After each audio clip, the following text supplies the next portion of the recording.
আসসালামু আলাইকুম। আশা করি সকলেই ভালো আছেন। কৃষিজমি পরিবারে সবাইকে স্বাগতম। আজকে আমরা দেখব ছোট্ট পরিসরে পারিবারিক সবজির চাহিদা পূরণের জন্য কিছু মিশ্র সবজি চাষ। অল্প পরিমাণ জায়গা হলেও এখানে প্রায় ৮ থেকে ৯ ধরনের সবজি এবং মশলা জাতীয় ফসল রয়েছে। দেখেন সুন্দর দুটি লাউয়ের চারা। যদিও এখানে শুরুতে লাউয়ের বীজ লাগানো হয়েছিল এবং সেখান থেকেই চারা হয়েছে।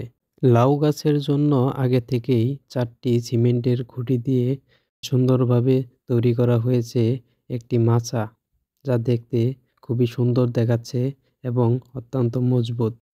এবং এই মাচার পাশেই লাগানো হয়েছে পেঁয়াজের বীজ এবং রসুন। এবং দূর থেকে আরেকটি মাচা দেখা যাচ্ছে।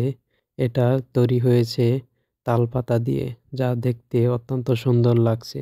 এবং এর নিচে লাগানো হয়েছে ছিম গাছ, করলা গাছ এবং আরেকটি লাউ গাছের চারা। দ্বিতীয় মাচাটার পাশে আছে লেবু গাছ।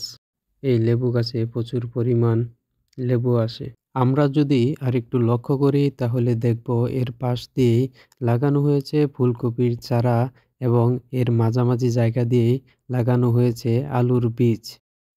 অল্প জায়গাতেই অনেক ধরনের সবজি চাষ করতে এবং দেখতেও অনেক ভালো লাগে।